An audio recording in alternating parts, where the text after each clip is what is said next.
Amen. Il y a 2 semaines, j'ai entamé une réflexion sur les voleurs de potentiel. Mon sentiment, ou pas mon sentiment, mais ma conviction profonde, c'est que Dieu a investi massivement dans son Église. Il a investi de manière glorieuse au travers de son Fils Jésus, qui nous a donné le plus beau des dons, son sacrifice, qui nous offre le salut.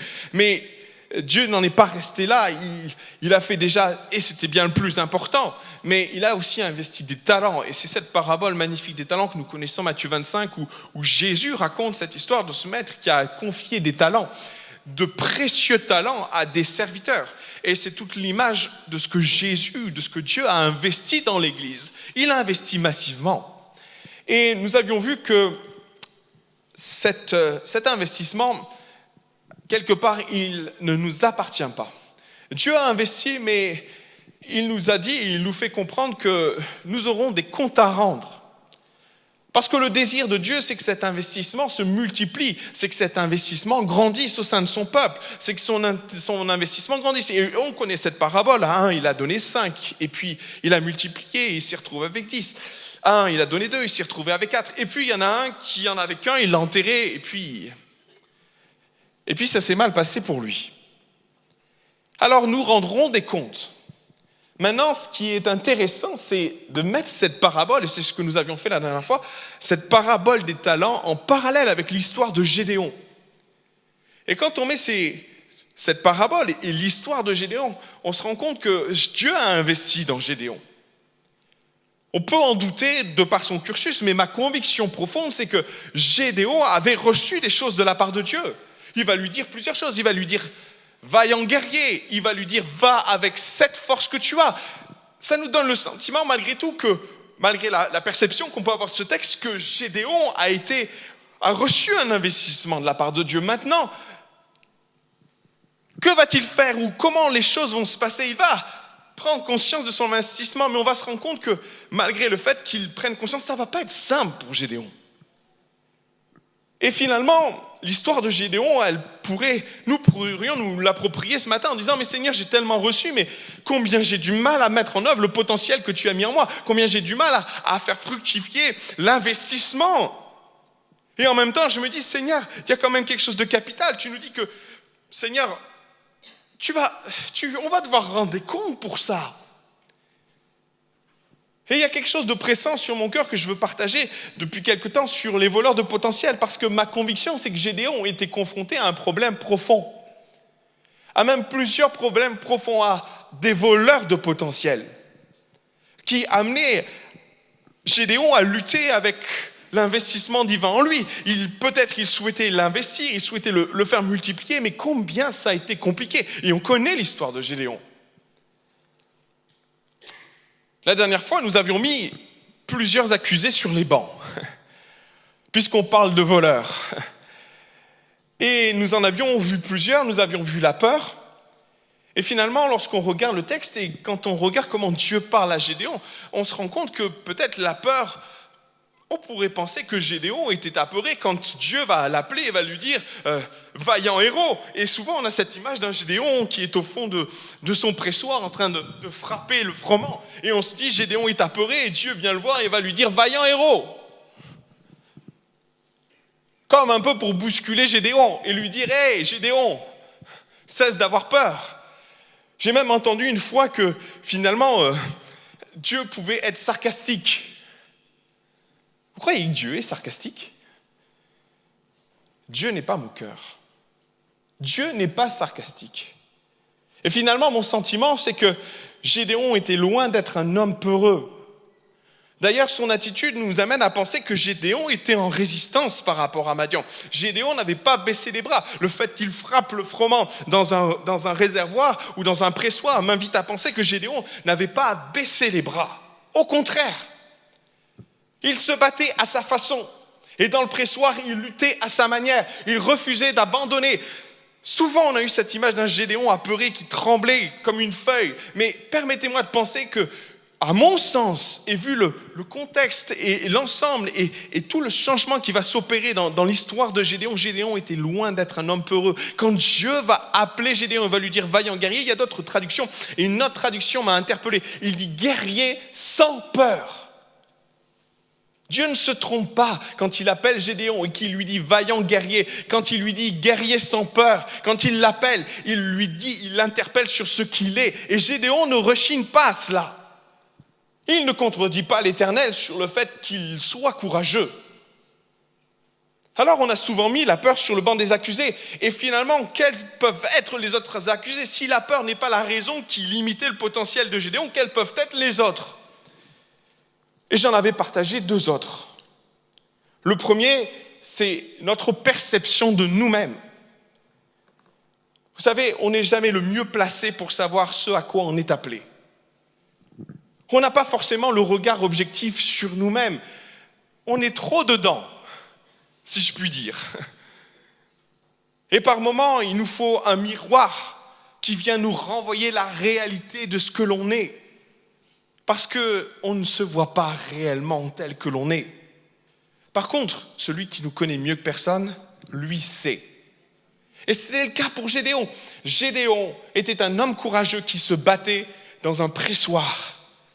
Il frappait le froment et Dieu voyait un guerrier qui était en train de s'étioler au fond d'un pressoir alors qu'il l'appelait à combattre Madian sur le champ de bataille. Il a fallu que Dieu vienne révéler à Gédéon sa place réelle. Il a fallu que Dieu vienne à Gédéon et lui dire « Gédéon, tu n'es pas un fermier. Gédéon, tu n'es pas appelé à battre le froment. Tu es appelé à battre Madian. Tu n'es pas appelé à rester dans un pressoir. Tu es appelé à combattre sur le champ de bataille. C'est ça ton cœur d'appel. » Et Gédéon perdait son temps. Et il a fallu que Dieu révèle à Gédéon quelle était sa place réelle. Et c'est ce que Dieu va faire. Il va lui dire, mais Gédéon, tu es un vaillant guerrier. Alors va combattre. Et le troisième suspect, c'est la comparaison. Lorsque Dieu va interpeller Gédéon, va lui dire, mais va avec cette force que tu as. Gédéon va rentrer dans une succession de comparaisons.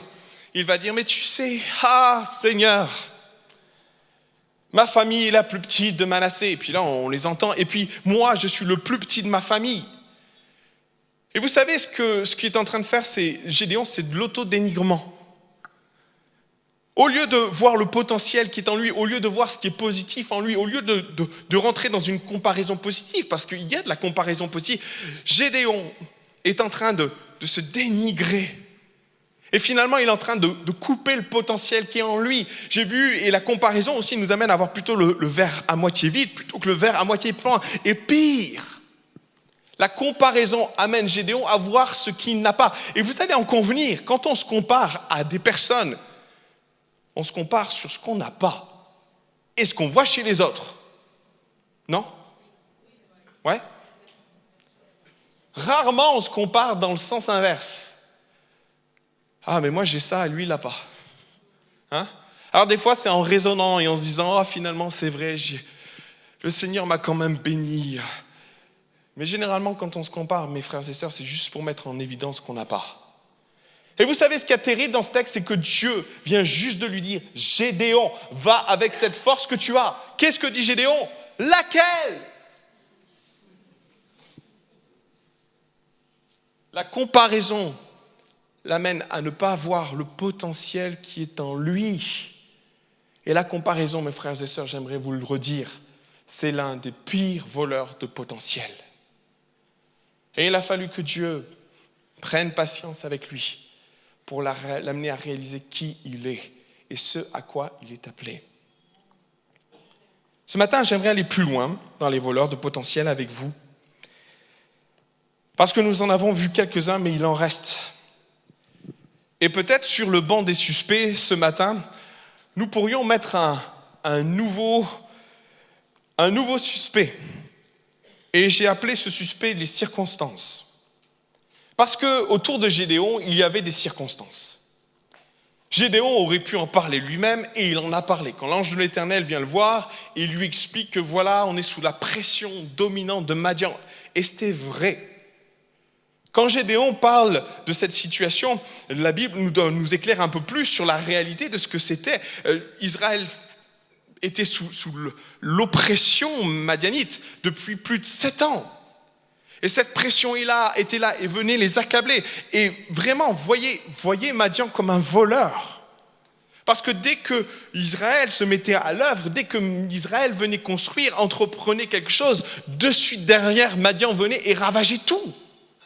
À tel point qu'ils n'avaient plus d'animaux, à tel point que toute leur récolte était volée. L'ennemi était décrit comme un nuage de sauterelles qui vient tout ravager, tout détruire. Et c'est ce que vivait Israël et avait vécu Israël pendant plus de 7 ans. Et si on avait posé la question à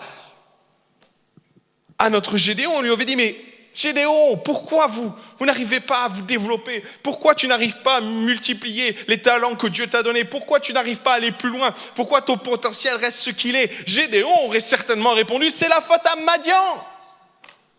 Tout ce que je fais, tout ce que j'entreprends, il vient le prendre. L'ennemi vient tout détruire, tout ravager.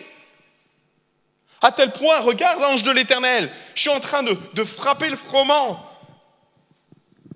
dans un pressoir pour que Madian ne me le vole pas. Gédéon aurait pu mettre lui-même sur le banc des accusés Madian en disant, c'est les circonstances, c'est Madian qui me vole tout mon potentiel, c'est Madian qui me prend tout. Seulement, je vais vous dire une chose, et c'est mon premier point ce matin, c'est que l'ennemi de notre âme se sert des circonstances. Il s'en sert et il applique une stratégie particulière, une stratégie que moi, à mon sens, j'ai appelée l'arbre qui cache la forêt. Connaissez cette expression? L'arbre qui cache la forêt.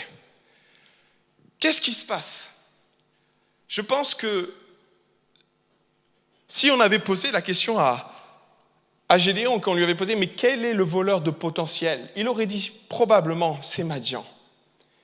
Et vous savez, l'ennemi se sert des circonstances pour nous détourner du vrai problème, en mettant un arbre gigantesque juste devant notre nez. Et pour le coup, c'est Madian cet arbre. Comprenez? L'ennemi de notre âme se sert d'un élément de pression. Et pour le cas de Gédéon, c'est Madian. Puissant, armé, oppressant, au point que Gédéon ne voit qu'un vrai problème, qu'un vrai voleur, Madian. Mais la réalité du problème, elle est derrière. La réalité du problème, le véritable voleur est caché devant cet énorme arbre qu'est Madian. Arbre qui cache la vue d'Israël, arbre qui cache la vue de notre ami, arbre qui l'empêche de voir la réalité, qui l'empêche de voir la forêt. La stratégie du diable, et c'est le cas pour Israël, c'était de mettre un ennemi puissant, oppressant, afin qu'Israël ne voit qu'un seul voleur et se dise, l'ennemi, pour nous, c'est Madian. Seulement, le véritable voleur, ce n'est pas Madian. Et lorsqu'on lit le texte un peu plus attentivement, on se rend compte qu'il y a un autre voleur. Et c'est Gédéon, c'est dans le livre des Juges, chapitre 6, verset 1er, que nous le voyons. Les enfants d'Israël firent ce qui déplaisait à l'Éternel. Et l'Éternel les livra entre les mains de Madian. Quand il est dit que l'Éternel livra Israël entre les mains de Madian, c'est qu'il a lâché le contrôle et il a laissé l'ennemi, le diable.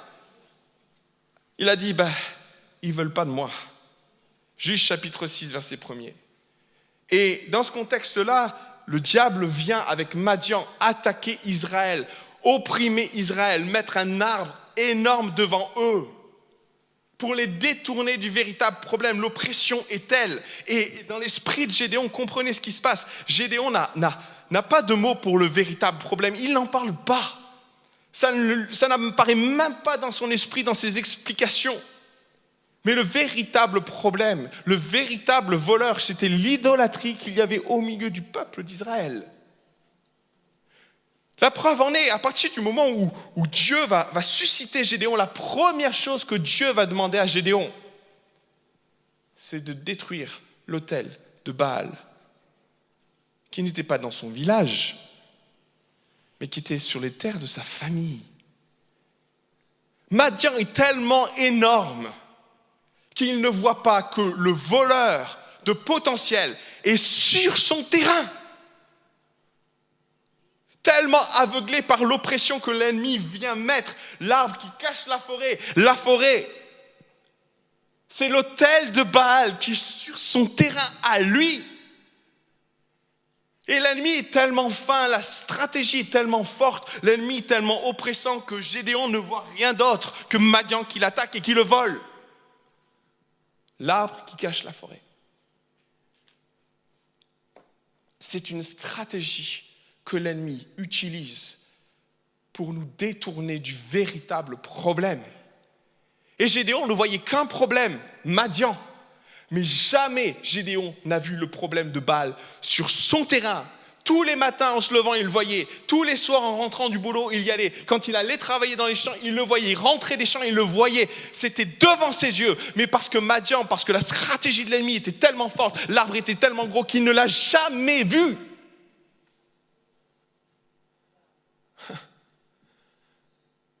Et vous savez, il a fallu que Dieu révèle à Gédéon le problème, parce qu'il ne le voyait toujours pas. Alors que Dieu est en train de parler, lui dire « Vaillant héros », la première des choses que Dieu va demander à Gédéon, c'est de déboulonner l'autel de Baal qui était sur le terrain de sa famille. Je rencontre beaucoup de gens, beaucoup de personnes. Et bien souvent, lorsque je discute avec elles, je vois souvent un magnifique potentiel. Je me réjouis de voir ce que Dieu a investi dans son Église. Je me réjouis de ce que Dieu a investi dans son peuple. Mais vous savez, au fur et à mesure de la conversation, à un moment donné, vous entendez « mais ». Ah, mais. Et là, les cœurs s'ouvrent et les personnes s'expriment et commencent à expliquer que « mais il y a ça dans ma vie ». Dieu, quand il nous amène à la conversion, fait un travail remarquable en nous. Il change notre cœur, il nous transforme. Mais bizarrement, souvent, je me suis fait cette réflexion. Certaines choses demeurent. Et par moments, ce n'est pas plus qu'un autel. Et cet autel est bien présent, et cet autel vient écraser, vient détruire toute notre espérance, toute notre joie de servir. Cet autel est tellement là au milieu chez nous, dans notre terrain, qu'il vient écraser notre volonté de servir. Pris par la culpabilité, par la condamnation, nous sommes accablés. Et à l'image de Gédéon, au fur et à mesure, lorsqu'on regarde notre vie, parce que l'accusateur de notre âme en rajoute et nous amène à dire « T'as vu, il y a l'autel de Baal dans ta vie, tu ne feras jamais rien pour Dieu. » Il y a des trésors qui sont enfouis dans la terre parce que des autels sont plantés en plein milieu de nos vies. Et ces autels-là sont destructeurs. Ces autels-là sont des voleurs de potentiel. Le péché, mes amis, mes frères et sœurs, est le plus grand voleur de potentiel. Ah, je ne dirais pas amen. Et c'est une tragédie quand je rencontre des jeunes ou quand je rencontre des personnes plus âgées me disant « Et voyez l'image, il y a un autel de Baal en plein dans ma vie. » Et finalement, on a ce sentiment que l'on a le droit de rien. On n'a pas le droit d'aller plus loin, on n'a pas le droit de servir, on n'a pas le droit d'aller plus loin parce que repris dans notre âme et l'accusateur s'en sert pour un peu plus nous accabler et nous amener à penser que ce potentiel, il va mourir à l'intérieur de nous sans qu'il émerge. Il y a une frustration, il y a une tristesse dans des chrétiens qui vivent ce poteau, qui vivent cet autel en plein milieu de leur vie. Et c'est comme un boulet qui étreint, qui tient les ailes que Dieu veut déposer, les talents, les trésors que Dieu a investis dans nos vies. Et ça nous tient, ça nous écrase. Et on est comme enchaînés, on voudrait servir, on voudrait donner, on voudrait dire « Seigneur, sers-toi de moi ». Mais il y a ça qui est là, qui nous retient comme une laisse. Et spirituellement, combien c'est difficile d'avancer. Et on se dit, Seigneur, mais combien de temps ça va durer? Parce que par moment, et vous allez être d'accord avec moi, il y a certains autels, lors de notre conversion, ça tombe de suite, c'est d'une facilité, on se donne à Jésus et c'est juste incroyable. On a parfois même pas besoin de faire d'efforts, ça tombe tout seul. Et puis des fois, il y a des autels, ils persistent au milieu de notre vie et on lutte avec ça. Et ça nous tient assujettis. Il y a ce texte dans Jacques qui dit simplement, mais chacun est esclave de ce qui a triomphé de lui-même. Voilà l'autel de Baal. Et c'est comme quelque chose de lourd à porter, et je vois tellement ça. Et en même temps, vous savez, il y a un discours tellement démagogique. Ah ben, s'il y a cet autel dans ta vie, t'as qu'à l'enlever. Si c'était si simple. Si c'était si simple.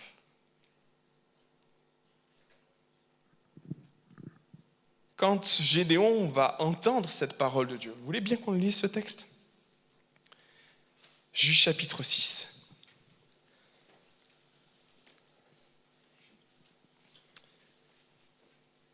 Dans la même nuit, l'Éternel dit à Gédéon, « Prends le jeune taureau de ton père et un second taureau de 7 ans. Renverse l'autel de Baal qui est à ton père. » Et notez bien ça, ça appartenait à sa maison. Ça appartenait pas au village, ce n'est pas le village qui est venu installer l'autel. Non, cet autel appartenait à son père. On poursuit.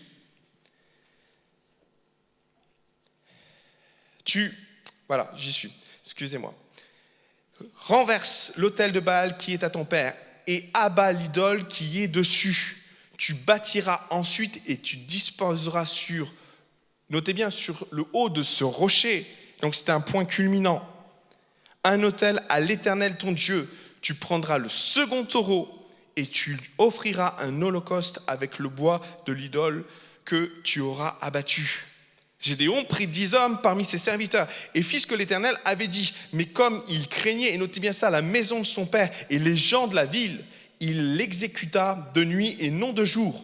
Lorsque les gens de la ville furent levés de bon matin, et notez bien ça, dès la première lueur du jour, voici, l'autel de Baal était renversé. Ils l'ont tous vu. L'idole placée dessus était abattue et le second taureau était offert en holocauste sur l'autel qui avait été bâti. Ils se dirent les uns les autres, qui a fait cela ? Et ils s'informèrent et firent des recherches. On leur dit, c'est Gédéon, fils de Joas, qui a fait cela. Alors les gens de la ville dirent à Joas, fais sortir ton fils et qu'il meure, car il a renversé l'autel de Baal et a battu l'idole qui était dessus. Joas répondit à tous ceux qui se présentaient à lui, est-ce à vous de prendre parti pour Baal ? Est-ce à vous de venir à son secours ? Quiconque prendra parti pour Baal mourra avant que le matin vienne.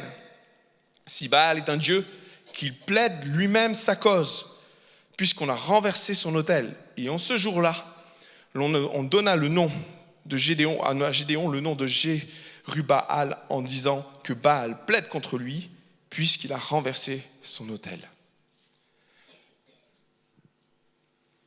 Comme je l'ai dit, renverser l'autel pour libérer notre potentiel, c'est bien plus compliqué qu'il n'y paraît. Et je vais vous donner un exemple de ce qui s'est passé. Gédéon est de bonne foi. On a lu ce texte, mais le texte poursuit, et il poursuit par ça. On lui a donné le nom de Jérubbaal, il a détruit l'autel. Et regardez, l'arbre qui cache la forêt, il revient. Gédéon est en train d'amener un réveil dans son pays. Il est en train de détruire les autels. Il est en train de détruire les idoles. Qu'est-ce que fait l'ennemi ? Aussitôt, il lance une charge. Verset 33, tout Madian, Amalek et les fils de l'Orient se rassemblèrent et ils passèrent le Jourdain et campèrent dans la vallée de Jizréel. Gédéon, poussé par Dieu, commence à détruire les autels en Israël. Qu'est-ce que fait l'ennemi ? On va leur mettre un bon coup d'oppression, histoire qu'ils se détournent du vrai problème. Vous le voyez là, l'arbre ? Et c'est pas un petit, c'est tout Madian. On va y mettre une bonne couche, histoire de détourner le véritable problème. Et ça aurait pu marcher. Mais vous savez quoi ? Il y a quelque chose de glorieux dans ce que Dieu est en train d'entreprendre. Parce que Gédéon a renversé les autels à Baal, Dieu est en train de faire une œuvre incroyable. Il est dit au verset 34, Gédéon fut revêtu de l'Esprit de Dieu et il sonna de la trompette. Et Abiézer fut convoqué pour marcher à sa suite. Moi, j'aimerais vous dire une chose. À partir du moment où Gédéon va faire tomber l'autel de Baal, Il va libérer le potentiel qui est en lui. L'Esprit de Dieu va tomber sur lui et il va devenir le leader qu'il n'a jamais été. Le potentiel était en lui, mais le Saint-Esprit va venir à la rescousse de cet homme pour lui donner la force dont il a besoin pour conduire le peuple à la victoire.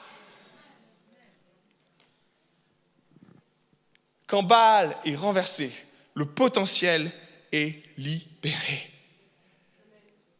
Et vous savez, des fois, vous allez être d'accord, par moments, on prend les bonnes décisions, on fait les bons choix, on renverse les idoles. Et puis d'un coup, on a un coup d'oppression, on ne sait pas d'où ça vient, mais qu'est-ce qui se passe? Seigneur, je marche dans tes voies, je décide de marcher après toi, et d'un coup, l'opposition vient. C'est normal. Mais ce n'est pas le fait que l'ennemi vienne t'attaquer qui est important, c'est la finalité. Tu seras vainqueur. Parce qu'en renversant la statue, parce qu'en renversant l'autel, l'Esprit de Dieu va venir aussi à ton secours et le potentiel qui est en toi va enfin se libérer et s'exprimer. Et c'est à ce moment-là que tu seras vainqueur. Vous savez, ce n'était pas si évident que ça pour Gédéon de renverser l'autel. On l'a lu. Gédéon, dès que Dieu lui dit « va et détruis l'autel », il pense à un truc « oh là là, papa, qu'est-ce qu'il va dire ?»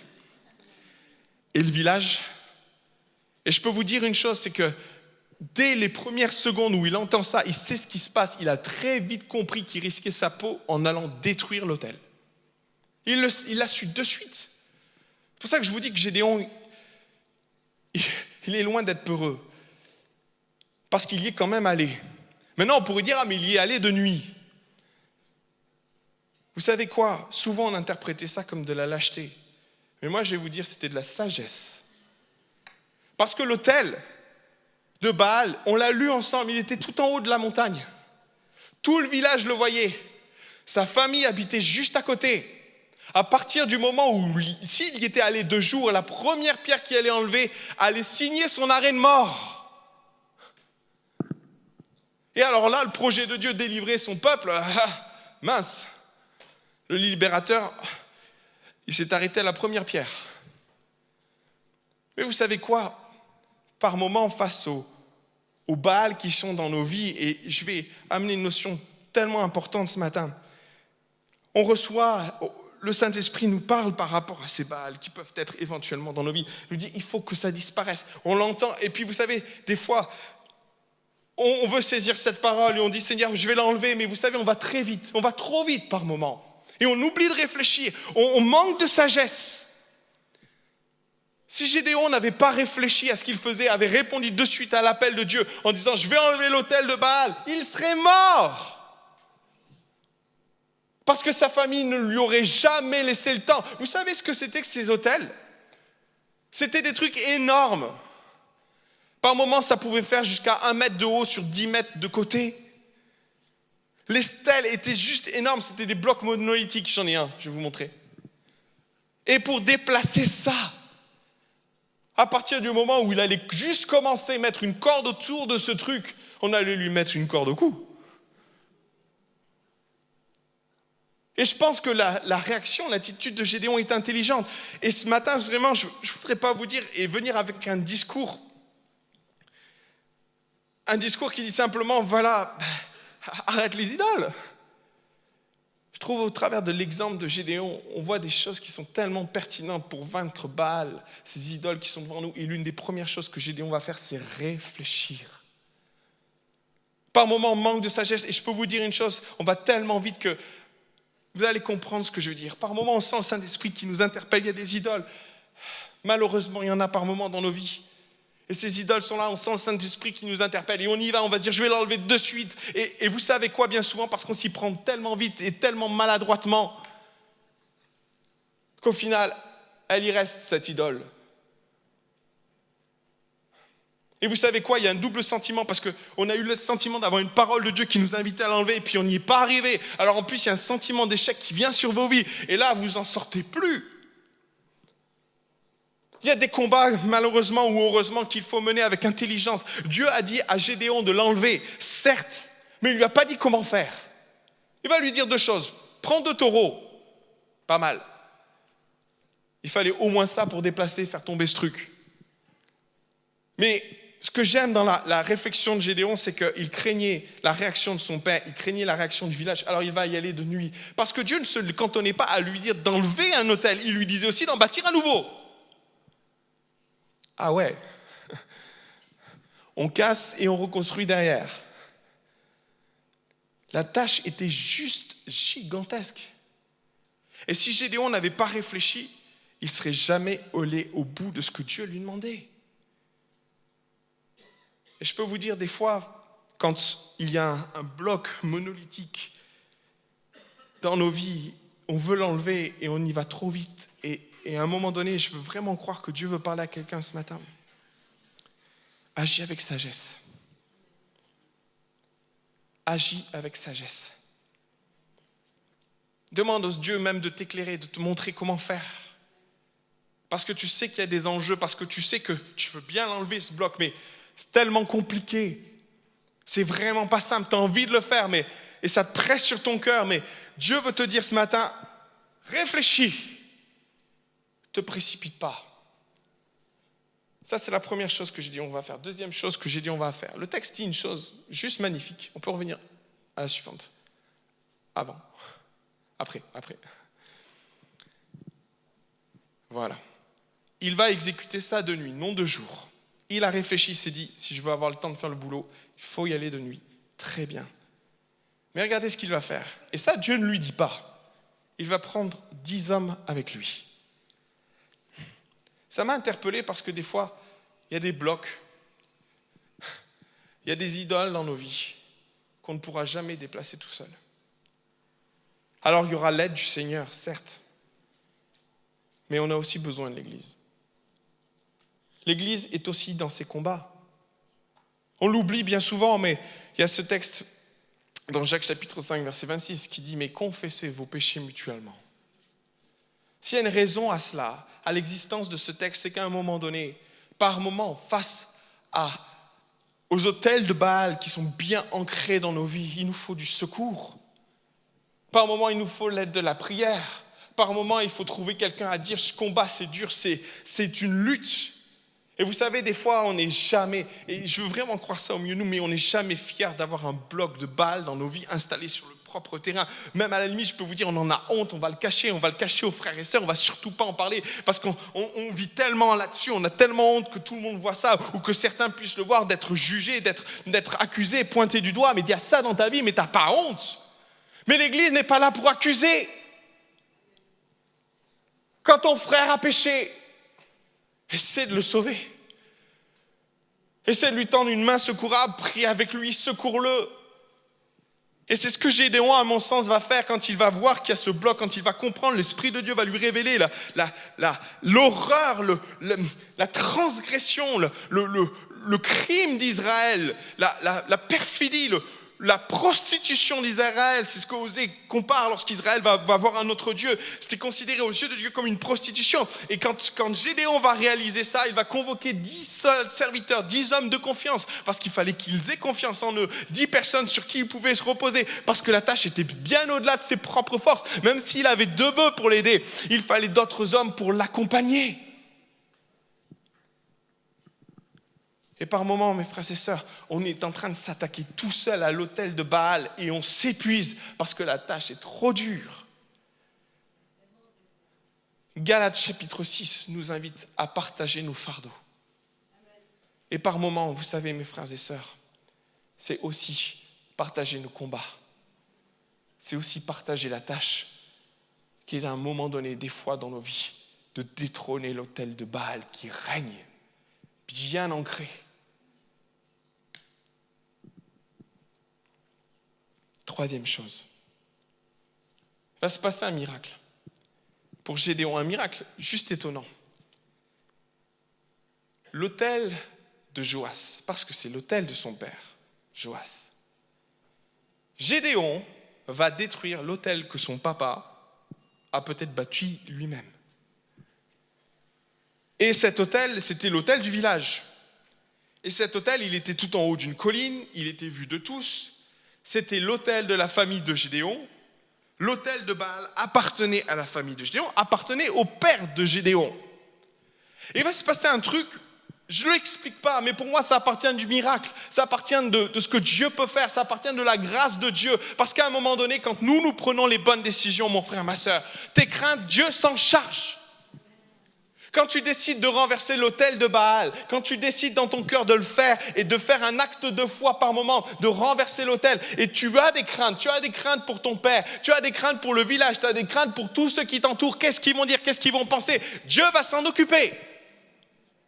Celui que Gédéon craignait le plus, c'est Joas. Il se disait, il craignait son père, il craignait la réaction de son père et il craignait la réaction du village. Mais ce qui est d'étonnant, c'est comment Dieu va tourner, changer la circonstance dans l'avantage de Gédéon. Alors que Gédéon craignait la réaction de son père à qui appartenait cet autel que son père Joas avait bâti. Cet autel peut-être que Joas a mis sa sueur, il a mis sa dévotion pendant des années sur cet autel. Cet autel qui appartenait à Joas va dire, si vous touchez à mon fils, c'est fini pour vous. Waouh! Gédéon, il n'a pas dû en revenir. C'est toi, papa? T'es sûr, tout va bien? Le retournement. Et je peux vous dire qu'il y a des miracles qui se passent comme ça parce que Dieu fait grâce quand tu décides de détruire l'autel de Baal qui est dans ta vie. Ce que tu crains, Dieu le retourne à ton avantage. Parce que Dieu ne nous abandonne pas dans le combat. Maintenant, j'aimerais te dire que Dieu ne fera pas ce que tu as à faire. C'est sûr. Gédéon avait besoin de Dieu pour lui révéler quelle était sa place. Il va lui dire, tu es un vaillant guerrier. Gédéon avait besoin d'entendre de la part de Dieu qu'il était armé, qu'il avait une force. Dieu va lui dire, mais par contre, l'autel de Baal, c'est ton histoire, Gédéon. Et c'est à toi de le renverser. Il y a des choses qui t'appartiennent. Mais même dans les choses qui t'appartiennent de faire, Dieu viendra à ton secours. Mais il ne le fera pas pour autant pour toi.